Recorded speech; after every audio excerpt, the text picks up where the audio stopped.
Kehamilan adalah sesuatu hal yang paling didambakan oleh setiap pasangan di dunia ini. Oleh sebab itu, menjaga kehamilan kita untuk selalu aman itu sangat penting dilaksanakan. Mari bergabung bersama Sekilas Sehat pada hari ini, karena pada hari ini kita akan membahas hamil aman, lakukan ANC secara rutin bersama Dr. Rusianti, spesialis obstetri ginekologi.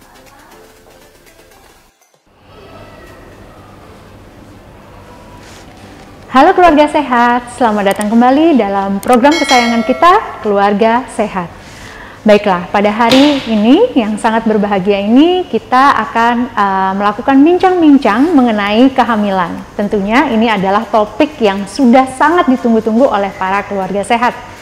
Dimana pada hari ini kita kedatangan salah satu dokter cantik kita, dokter Objin cantik kita, Dr. Rusianti, spesialis obstetri. Selamat pagi. Selamat pagi dokter. Sehat dokter?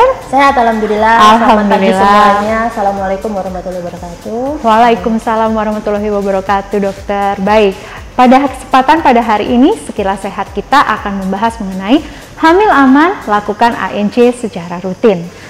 Jelas ini adalah sesuatu hal yang sangat menarik ya dokter ya. Iya, menarik sekali. Betul, karena banyak sekali yang kita perhatikan bahwa dari minggu-minggu lalu kami sudah membahas mengenai Sekilas Sehat tentang bagaimana sih leukemia pada anak, kemudian ada penyakit jantung bawaan, yang mananya tentunya screening awalnya itu semua harusnya dimulai dari kehamilan ya dokter ya. Sekali. Betul demikian, baik.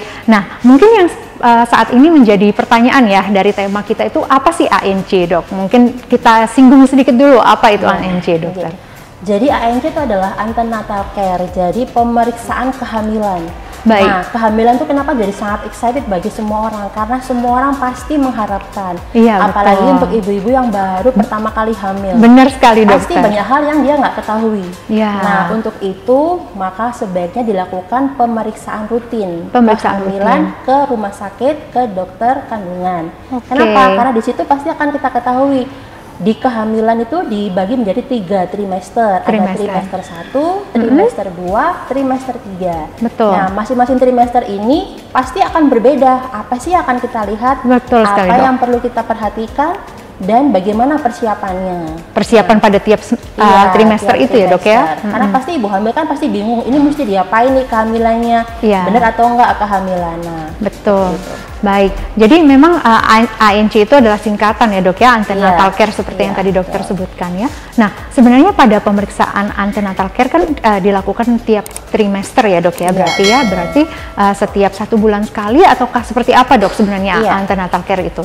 Pada kehamilan itu kan ada dibagi-bagi, jadi trimester 1 itu dari awal kehamilan sampai usia kehamilan 14 minggu. 14 minggu. Setelah baik. itu 14 sampai 28 dan 28 sampai 40 minggu. 40 minggu. Nah, tiap berapa lama sekali dokter kita itu melakukan pemeriksaan. Betul Untuk pertama kali hamil, kita kan tahu nih, oh saya hamil tuh kapan tahunya? Kalau udah telat menstruasi. Baik. Nah, itu untuk pertama kali itu harus dilakukan cek setiap bulan sekali sampai usia kehamilan 28 minggu atau 7 bulan. Setiap bulan sekali ya dok ya, 1 kali 1 bulan ya. Kemudian dia usia 28 sampai 36 minggu itu dilakukan pemeriksaan 2 minggu sekali. 2 minggu sekali ya. Setelah 36 minggu itu dilakukan pemeriksaan seminggu sekali.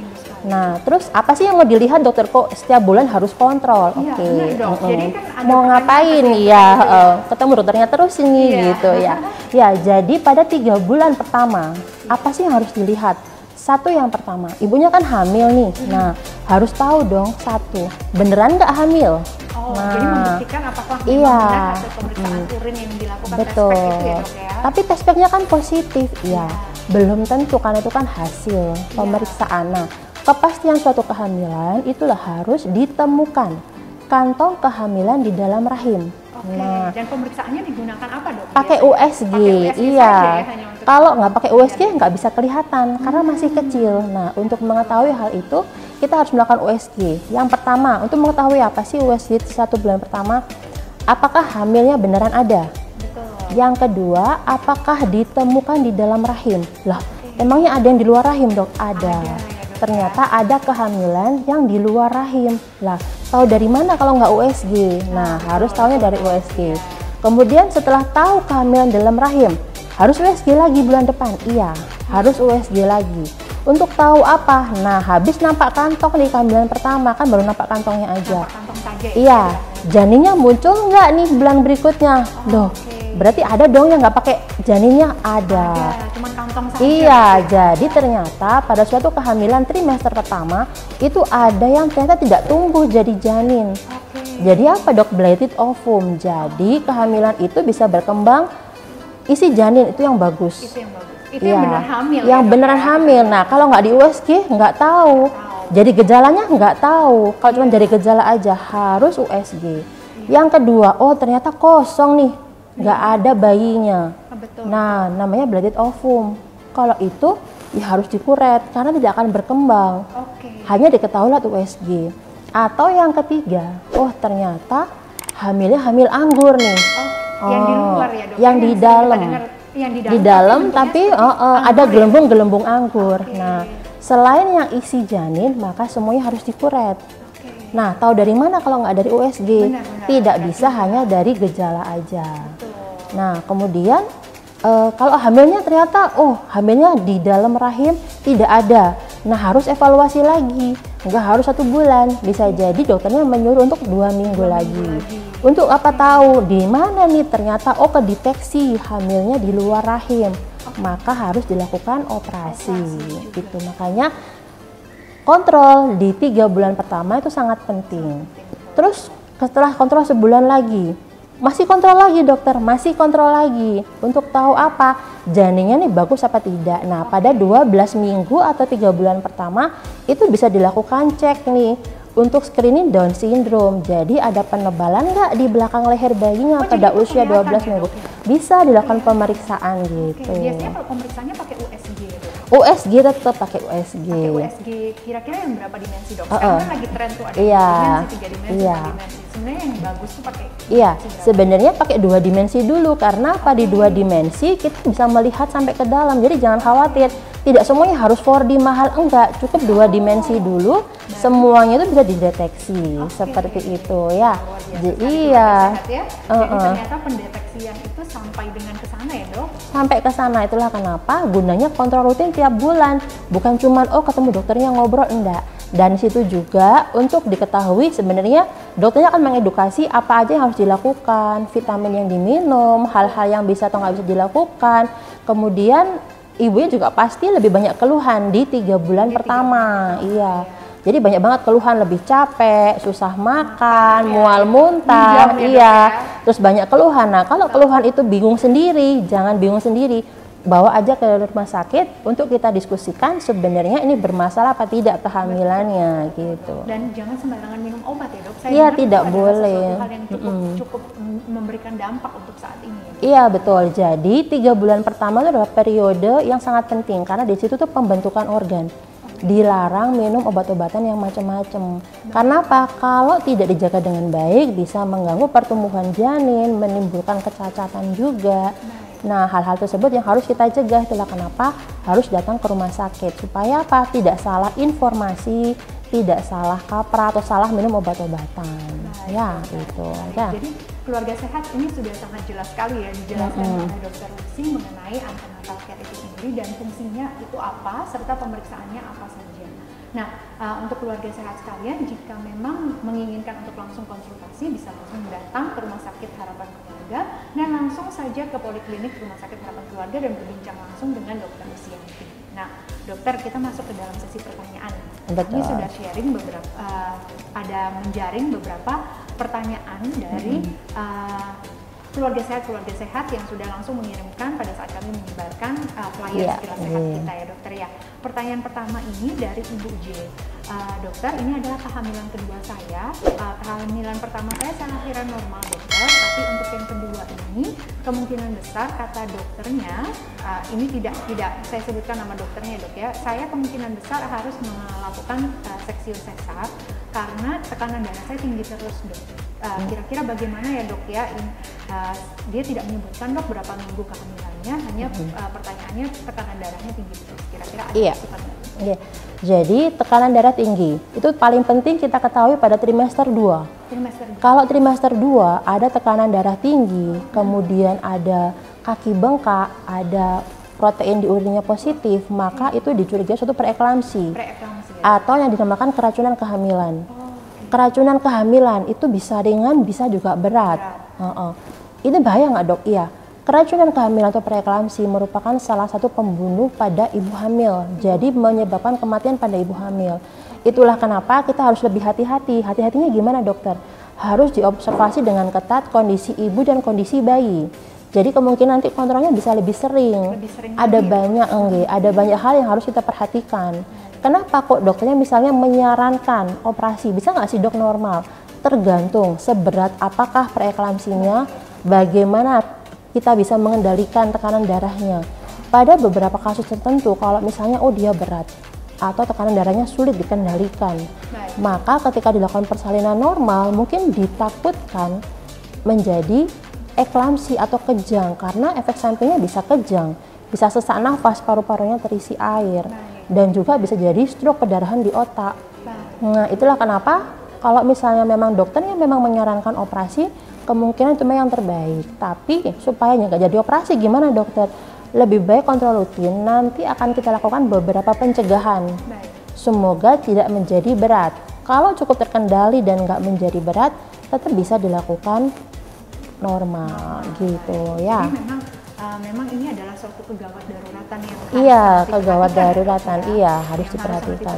Sejak dari trimester 2 ya dok. Biasanya. Jadi trimester 1 sebenarnya sudah belum ada tanda-tanda ya dok ya. Jadi kalau misalnya riwayatnya sebelumnya kalau dia pernah punya preeklamsi, kita karena kan secara genetik dia ada bakat nih, maka dari trimester 1 maka dilakukan tindakan pencegahan. Itulah kenapa pada kontrol awal itu kan kita screening. Ibu penyakitnya gimana? Ada sakitnya asma, jantung, riwayat kehamilan sebelumnya gimana? Apakah sering keguguran? Apakah pernah preeklamsi? Nah, itu harus kita lakukan screening supaya kita tahu nih jangan sampai terulang lagi gitu. Jadi ini sangat menarik ya keluarga sehat ya. Nah, pertanyaan kedua dok, ini dari Nyonya L. Nyonya L, dok bagi dong tips dan trik supaya saya bisa lahiran normal. Ya, jadi syarat lahiran normal yang pertama, kepala di bawah. Gimana caranya? Harus kontrol rutin, nanti akan kita pantau. Ibu ini kepalanya sungsang, harus banyak sujud, harus melakukan olahraga tertentu. Kemudian yang kedua, syarat kedua adalah ari-arinya tidak boleh menutupi jalan lahir. Tidak boleh menutupi jalan lahir ya dok ya? Iya, biasanya kenapa itu dok? Biasanya terjadi pada kehamilan-kehamilan yang banyak. Iya, kok bisa dok? Iya, jadi ari-ari itu menempel, mencari tempat yang belum pernah ditumbuhin. Nah, makanya kalau misalnya anaknya udah banyak banget, maka kita sarankan sebaiknya KB kayak gitu, karena resikonya ini loh kayak gitu. Kemudian satu lagi berat bayi. Nah, berat bayinya tidak boleh terlalu besar. Kalau dia terlalu besar juga nggak bisa. Nggak bisa lewat panggulnya. Nah, kok bisa dok? Gimana caranya taunya beratnya besar atau tidak? Dietnya itu harus cukup. Pokoknya nanti akan kita pantau. Pada pemeriksaan USG itu ada misalnya umur kehamilan 28 minggu, beratnya idealnya berapa? Pada umur kehamilan 34 minggu, berat idealnya berapa? Nanti akan kita kasih tahu. Nah, itu dengan gunanya kontrol, kita akan lebih bisa mengendalikan. Ibu ini bayinya terlalu besar, ibu ini bayinya kurang beratnya. Nah, seperti itu.